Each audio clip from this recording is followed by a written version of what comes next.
Hope you're having a great weekend. Some of you may be asking, James, PCP, why another live stream? The last one you did was pretty lengthy. Well, folks, it's because of this. We have three things that may happen within the next 24 hours, and I want to make sure that you are aware of them.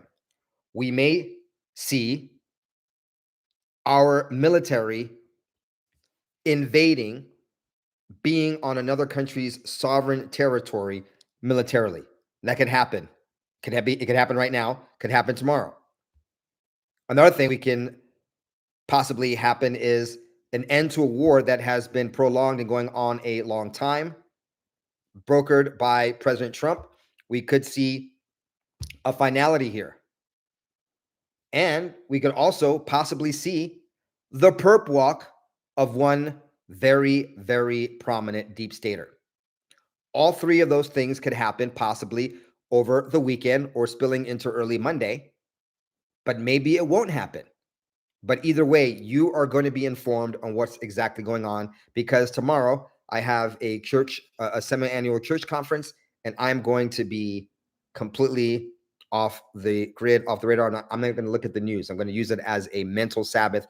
And unless something big happens, I won't be back until Monday. So let's get into this, folks. First of all, how do you know, what more proof do you need that the Democrat deep state is working so hard for everyone but Americans? Check this out, folks. A federal judge has just set a hearing on whether there was vindictive prosecution against Obrego Garcia, the child trafficking case that he is dealing with or had to deal with in Tennessee as a not member. I wish I would stop saying he's a member of MS-13, because he is. He's actually a gang leader. The local law enforcement and the FBI has proof. They have information that because of his tattoos, his titles, and the hierarchy and the structure of MS-13, he's not just a member. He's not just a little grunt Maryland man of Maryland father. He's actually a leader within MS-13. So we have U.S. District Judge Waverly Crenshaw, surprise, surprise, an Obama appointee, has set a hearing because Judge Crenshaw doesn't like statements made by Pam Bondi, Todd Blanche, Kristi Noem, and others. Folks, imagine a world, well, not a world, imagine an America where these activist judges and these Democrat operatives worked as hard for the American people as they do for not just illegal aliens, but illegal alien murderers and child traffickers like Obrego Garcia. What a wonderful world it would be. A reminder: a federal grand jury in Tennessee indicted Obrego Garcia for transporting undocumented migrants with the United States. And they're saying that, that's wrong, that was vindictive prosecution. He broke the law, so he deserves to be prosecuted. Remember, these are the same people that had no problem with Obama and Biden having selective enforcement of the law. But when you actually enforce the law, now it's vindictive prosecution. Now, folks, things are getting very dangerous. We have a little bit of good news. Google and Apple have agreed to pull apps from their respective app stores that helped illegal aliens and Antifa, helped illegal aliens escape ICE agents, and helped Antifa also zero in on where the ICE agents are. So there was one app on the Apple Store, which we talked about in the past, called ICE Tracker, and allowed users to anonymously flag the whereabouts of ICE officers and other law enforcement personnel. Now, Apple confirmed right before the weekend that they had, in fact, removed ICE Block and similar programs from its app store, and they said they did so after receiving a request from Attorney General Pam Bondi. Now, Google is saying that they never had that app on their app store, but they had other apps like it, and they've also taken it down. Let's not forget that Joshua John, the gunman who opened fire on that ICE facility in Texas and Dallas, he had recently searched for applications that tracked ICE activity. So the wrong people are using it, not just the supposed illegal aliens who tried to evade ICE, but also the Antifa murderers are using it as well. We know that John tried to kill ICE officers and ended up, ironically and sadly, killing 2 immigrants and injuring a third. And then, of course, he took his own life. Now, what's interesting is that that we are being told that, in fact, the decision was welcomed by Bondi, and she did confirm, in fact, that she had requested its removal. Quote, ICE block was created to endanger ICE officers simply for doing their job. Violence against law enforcement is a line that cannot be crossed. These men and women put their lives on the line every day to keep Americans safe, and we continue to take every possible step to defend them. Now, I'm going to step off camera here for a second to blow my nose, but this is live, folks. This is live.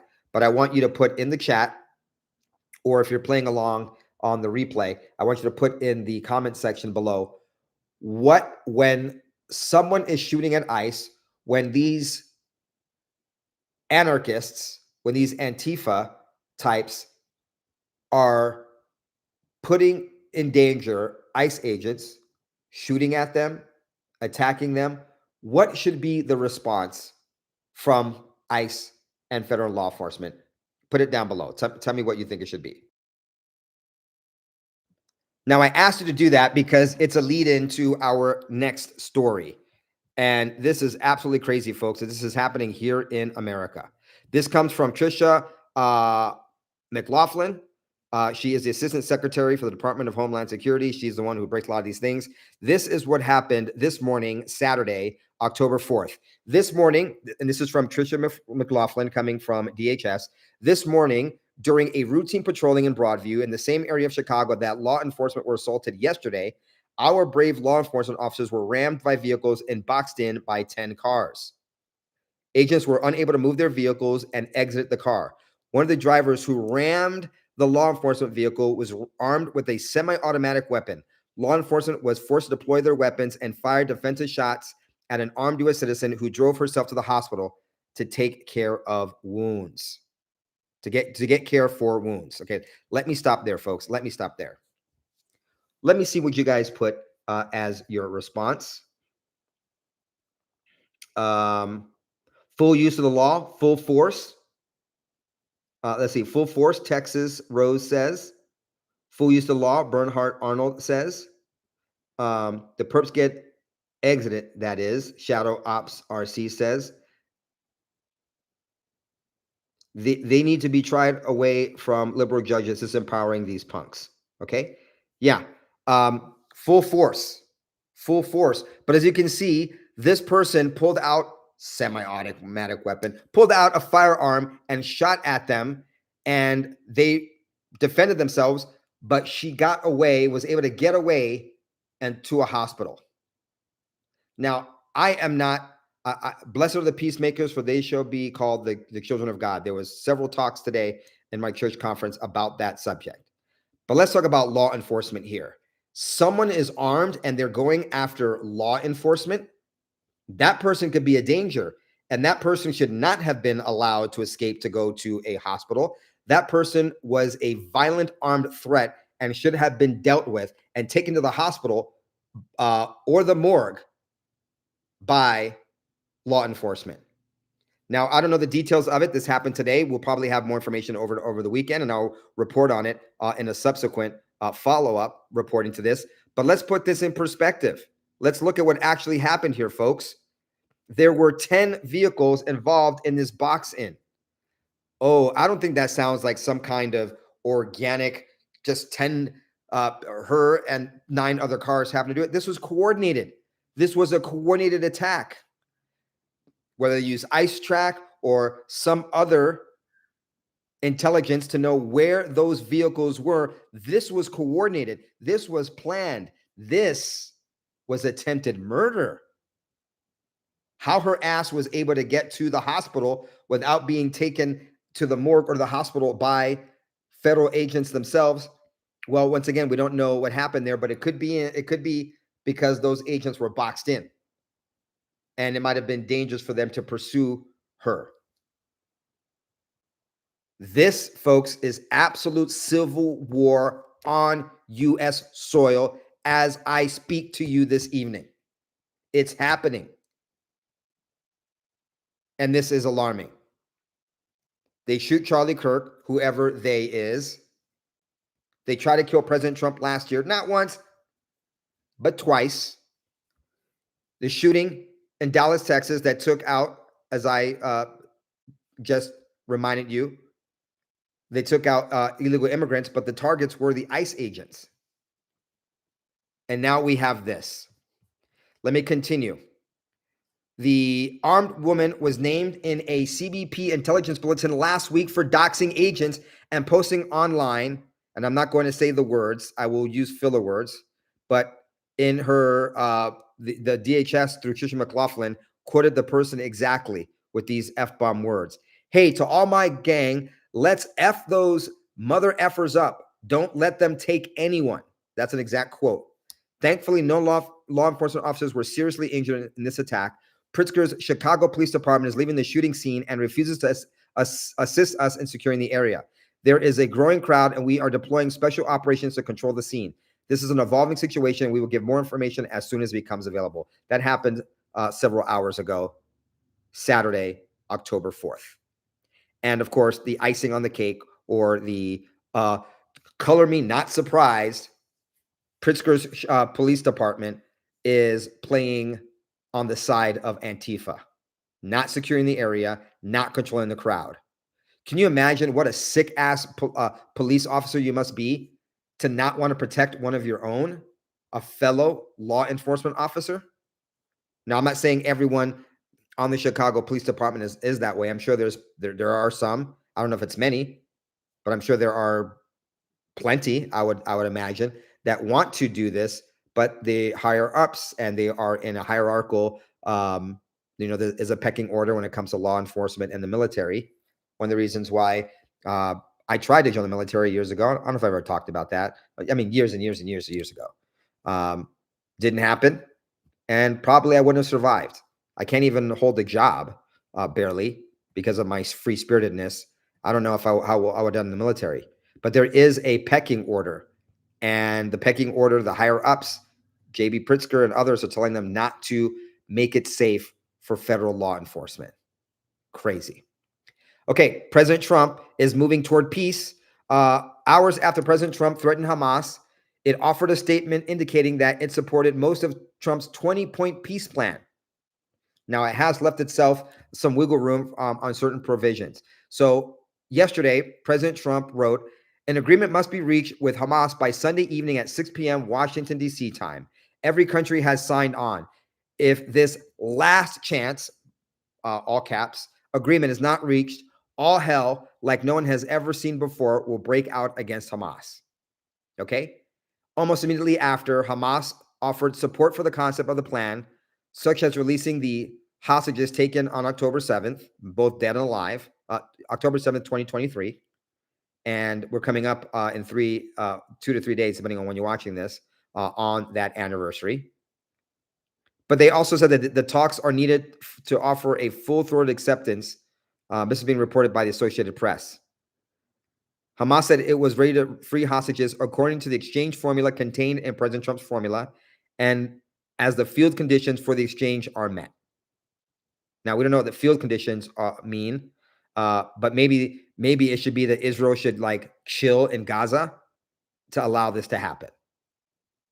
Okay, that's what I'm thinking. That is what Hamas is asking. But who knows? You can't trust Hamas. Can't trust terrorists. Honestly, you can't trust anyone in war. So Trump wanted Hamas to give up power. Hamas statement said it agreed to hand over the administration of the Gaza Strip to a Palestinian body of independent technocrats based on Palestinian national consensus and Arab and Islamic support. Okay, so they agreed to let go of these hostages and to give to, for Hamas to no longer run things in Gaza, but they put their own conditions and they haven't agreed thus far in completely disarming. So then we have this from President Trump. He truthed this out uh, based on the statement just issued by Hamas. I believe they are ready for a lasting peace. Israel must immediately stop the bombing of Gaza so that we can get the hostages out safely and quickly. Right now, it's far too dangerous to do that. We are already in discussions on details to be worked out. This is not about Gaza alone. This is about long sought peace in the Middle East. Now, I know there has been lots of pushback, questioning. Some folks have not been very comfortable or happy or on board with what they call President Trump's coziness to Israel, what others are calling him kowtowing to Israel. But if you've been paying attention to President Trump lately, he has been very, very forthright in telling Israel to stop bombing Gaza, to stop with the abuse in Gaza. And he has also been very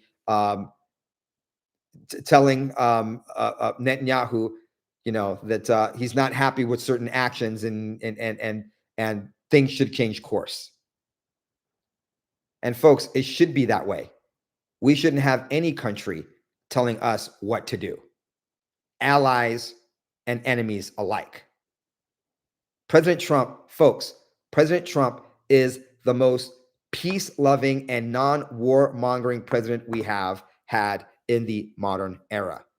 And God bless him for that, because blessed are the peacemakers, for they should be called the children of God. So President Trump also went on to truth out. Hamas has been a ruthless and violent threat for many years in the Middle East. They have killed and made lives unbearably miserable, culminating with the October 7th massacre in Israel. Babies, women, children, old people, and young men and women, boys and girls, getting ready to celebrate their future lives together. As retribution for the October 7th attack on civilization, more than 25,000 Hamas soldiers have already been killed. Most of the rest are surrounded and militarily trapped, just waiting for me to give the word go for their lives to be quickly extinguished. Okay, hard pause there. President Trump is using peace through strength. He's saying, Hamas, give up, but we have you trapped. You will quickly be extinguished if this doesn't happen. As for the rest, we know where and who you are, and you will be hunted down and killed. I am asking that all innocent Palestinians immediately leave this area of potentially great future death for safer parts of Gaza. Everyone will be well cared for by those that are waiting to help. Unfortunately for Hamas, however, they will be given one last chance. Great, powerful, and very rich nations of the Middle East and the surrounding areas beyond, together with the United States of America, have agreed with Israel, signing on to peace after 3,000 years in the Middle East. This deal also spares the lives of all remaining Hamas fighters. The details of the document are known to the world. It is a great one for all. We will have peace in the Middle East one way or the other. The violence and bloodshed will stop, releases the hostages, all of them, including the bodies of those that are dead now. An agreement must be reached by Hamas at 6 p.m. This is your last chance. If it's not reached, all hell, like no one has ever seen, will break out against Hamas. There will be peace in the Middle East one way or the other. Thank you for your attention to this matter. So hopefully we can see something on this in the near future. That's what President Trump had originally truthed out earlier in the day. And then later in the day is when he said, based on the statement just issued by Hamas, I believe they are ready for a lasting peace. So let's see what happens in the next few days. Now, speaking of President Trump not being a warmongering president, we are now getting word that the U.S. is about to siege Venezuela. What is this all about? Well, we can just say that the Caribbean is currently a powder keg that might be ready to explode, because we are staging out of Puerto Rico in the Caribbean, obviously a U.S. territory. Wepa. I'm Puerto Rican, for those who don't know. In the last few days, there has been a surge in activity on the maritime siege of Venezuela and the operation against the drug cartels. So this is what's being reported. The White House, by the way, yesterday showed the bombing of yet another narco-terrorist boat. with this caption. On camera this morning, President Trump ordered a strike on narco trafficking vessel affiliated with designated terrorist organizations headed to America and loaded with enough drugs to kill 25,000 to 50,000 people off the coast of Venezuela. Be warned. And then another strike, this one in color, by the way, of a narco terrorist boat. Now, this is what we have, folks. We have a squadron of F-35s that have been detected flying over a coastal city, Maiquetía. This is coming out from their defense minister. And we have the Sun reporting that the U.S. planners now have enough firepower positions to seize key ports and airfields in Venezuela if ordered. Off Venezuela's coast sits a formidable armada, Navy ships, submarine, 10 F-35 Lightning II stealth jets, and 22nd Marine Expeditionary Unit. That's 2,200 Marines with Harrier jump jets, helicopters, and armor. So yeah, it's happening, folks. It is happening. Now, when they asked the Pentagon for confirmation, the Pentagon hasn't confirmed invasion plans, but isn't hiding its posture either. So they haven't confirmed anything, but the fact that we have all of that armada out there, it's either a huge deterrent and Maduro is crapping bricks or something's about to go down. Oh, and if you watch the Spanish press, Maduro's out there saying that we want their oil and their natural gas and their gold. Come on, folks. Really, Maduro? We're going to invade you over there because we want your gold. We want your oil and your natural gas. We got all natural gas here. We don't need to go all the way there to get it. But of course, he says that for the propaganda to circulate through Latin America. And trust me, I peek in on Latin American news. Talk about fake news. Latin America is full of fake news. So, folks, could wake up tomorrow or sometime tomorrow, may we get word and news that we have invaded Venezuela and that we have troops taking over ports and seizing coastal land. I don't know. Could happen. But if it does, then you know what led up to this and that we had foreknowledge or at least some kind of inclination that might happen because you were here with me. By the way, speaking of being here with me, if you want to support my channel, just hit that join button down below or head over to my other show at bcpextras.com or therealbcp.com. Big hug to all of y'all. A big shout out to John Rowe, Thomas Sachs, Lynn Petri. Okay, Lynn, I feel like a total idiot. I'll have to look at it again because you did message me how to pronounce your name, and I read it and I already forgot it. But I think you said it was Petri. So Lynn Petri, thanks for being here. John Pendergast, Sherry H, Gail Stoddard, Lisa Collins, Jim S. And then we had Big Lise 99, Franklin Keeley, and Anja Lucarelli are here with us, as well as Roland Villarreal and Vicky Hyatt. Appreciate y'all being here. And then after that, we had Abe Sinclair. I see you, Abe. Big hug to you, brother. Shadow Ops RC. And I think, and Sharon Lee, I think that rounds it out with Joe Carroll Dodds and Lisa Mack as well as Sabrina Rienga. Appreciate y'all being here. Much love and prayers to you, Sabrina. I saw some of the challenges you're having. Our prayers are with you and your family during these hard times. So hopefully we will have the hostages and peace in the Middle East. And hopefully, I don't know what to expect out of Venezuela. They're not going to give up. So that could happen soon, maybe as soon as tomorrow. Now let's get into James Comey. I said that could possibly happen as well. Let's talk about Kash Patel and what he's been up to and his taking on what he calls the ass clown factory. But let's back up a second. As I reported, Kash Patel announced that the FBI was cutting off ties with the Anti-Defamation League, the ADL, and I thought that was great news. And I thought it was kind of strange. I didn't agree with Candace Owens, slamming Kash Patel for doing that. Better late than never, folks. I learned from Bishop Todd, from President Todd, one of my great leaders, who has moved to Oklahoma, but was a great church leader in our region in Southern California years ago. He taught me a valuable lesson that when people are doing the right thing, don't beat them up over it. Encourage them to do more good things. Okay? Let's show grace as grace has been shown to us. So let's celebrate that it's not just the ADL that Kash Patel is announcing the FBI has cut ties with, but also with the left-wing partisan smear machine known as the Southern Poverty Law Center. Okay?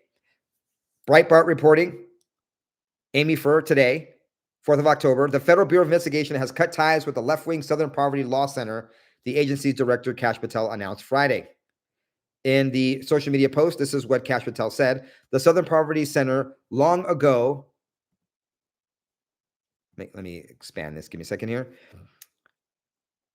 The Southern Poverty Law Center long ago abandoned civil rights work and turned it into a partisan smear machine. Their so-called hate map has been used to defame mainstream Americans and even inspired violence. That disgraceful record makes them unfit for any FBI partnership.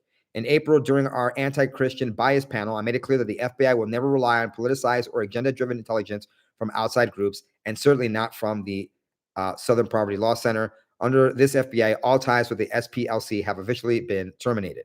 Now, of course, I'm not trying to beat them up. Better late than never. Don't know why this wasn't done earlier. Now, let's bring up let me show you this very, very interesting and telling tweet or X post from Charlie Kirk on May 25th. The SPLC has added Turning Point to their ridiculous hate group list, right next to the KKK and neo-Nazis, a cheap smear from a washed-up organization that's been fleecing scared grandmas for decades. They somehow still rake in over $100 million a year, peddling their hate map nonsense, sitting pretty in their Montgomery poverty palace while crying about hate to line their pockets. Even former staffers call their racket a con. I'm doing air quotes because these are parts where Charlie Kirk put these words in quotes. Their game plan, scare financial institutions into debanking us, pressure schools to cancel us, and demonize us so some unhinged lunatic feels justified targeting us. Now, if you believe that Tyler Robinson was the assassin who killed him, or that he was willing to kill him and was part of the plot, whether he was the one that sent that death bullet to him, if it was in fact a bullet. Here's Charlie Kirk saying that the Southern Poverty Law Center had demonized them so that some unhinged lunatic felt justified in targeting them. Let me go back to Charlie Kirk's tweet from May 25th of this year. Remember the Family Research Council? An SPLC-inspired gunman went after them. They loved nothing more than to see TPUSA in the crosshairs. I don't know why, folks. Gives you a little bit of chills. Ernie Terrell, thank you for the super chat. Thank you so much for the super chat. I appreciate that very much. Did it give you chills, folks? Oh, sorry, this camera angle is all wonky. Does it give you chills, folks? I mean, you have on the 25th of May, Charlie Kirk talking about Turning Point USA being in the crosshairs. They love nothing more than to see TPUSA in the crosshairs. He goes on to say other things about the Southern Poverty Law Center, but he ends with this. Being on their list is a badge of honor. It means they're terrified that we're so effective. Keep crying, SPLC. America's done with your scam. So, and looks like under Kash Patel, the FBI is also done with partnering with the Southern Poverty Law Center. Okay, this is an interesting story with the development. Let's get into the ass clown factory. So an FBI agent, Reuters reported, was fired for refusing to arrest and perp walk James Comey. Now, last night, I want to do a live stream on this, that according to Reuters, James Comey was supposed to be perp walked. And someone was insubordinate, didn't do it, and now they've been fired. And I was going to be all fired up last night to talk about this, about how we got robbed yet again by someone within the FBI, someone within the alphabet agencies from giving us the due justice that we want. That would have been my initial reporting. But let me tell you what's going on here. And you tell me how you interpret this. But I interpret this that we still might get that perp walk. We still might get that perp walk. And this is what I'm talking about. Let me get back to the story. Per Reuters, quote, an FBI agent was relieved of duty for declining to arrange a perp walk of the Bureau's former director, James Comey, in front of news media cameras after Comey was federally charged last month. Okay. We know that in about 4 to 5 days, depending on when you're watching this, Comey will be arraigned on the 9th. And unfortunately, he's been assigned to Judge Michael Nachmanoff, a Biden appointee. Now, when I wanted to report on that, when I first saw the story, it was Reuters. Now, MSNBC said that they confirmed the story that an FBI agent in the Washington field office had been fired for refusing to arrest and perp walk James Comey. And then MSNBC had a follow-up from Kyle Griffin saying an FBI agent in the Washington field office has been fired for refusing to arrest and perp walk James Comey. So they had two confirmations of this. Then CBS reported that the FBI is considering carrying out a showy arrest and perp walk of Comey and suspended an agent who refused to participate in the plan. But according to CBS, the FBI is still considering it. Okay? Now I'm reading this to you from CBS News. Today, October 4th, Saturday, the FBI is weighing an arrest and perp walk for Comey and suspended an agent for refusing to help. So this agent not helping doesn't mean it's not going to happen, according to CBS. But we could be seeing BS here. So should we not turn over to Kash Patel and see what he has to say about it? And that's exactly what Kash Patel has done. FBI Director Kash Patel was kind of colorful and unleashed on MSNBC today, this weekend, labeling the network an ass clown factory. Let me read this to you.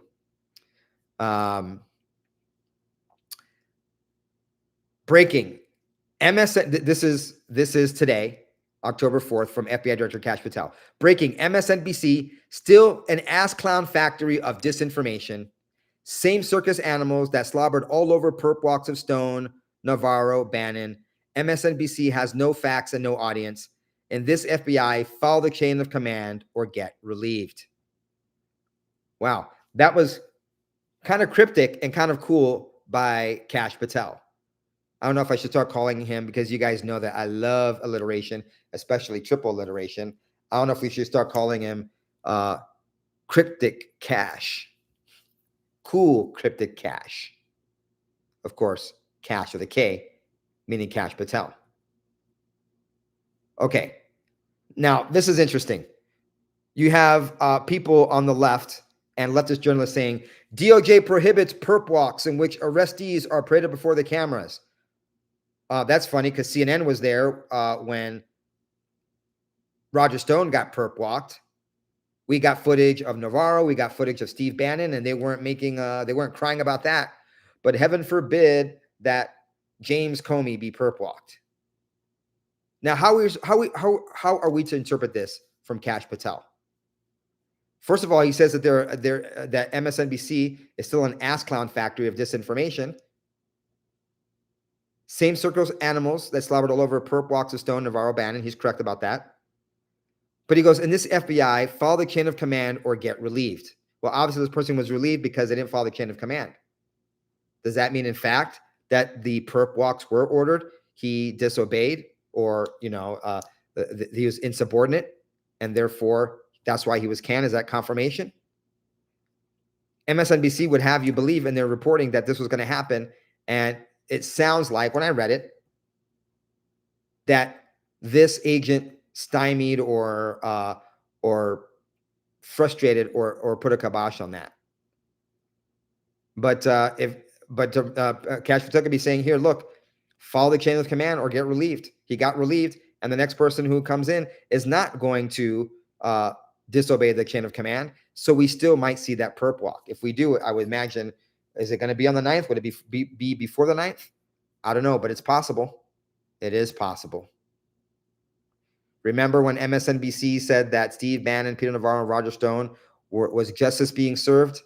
It's so funny how they cry when it's not one of their own. Okay, folks, I don't want to leave us with all negative news, so let me end with this. And with this article reading from Christina Layla. Oh, no, sorry.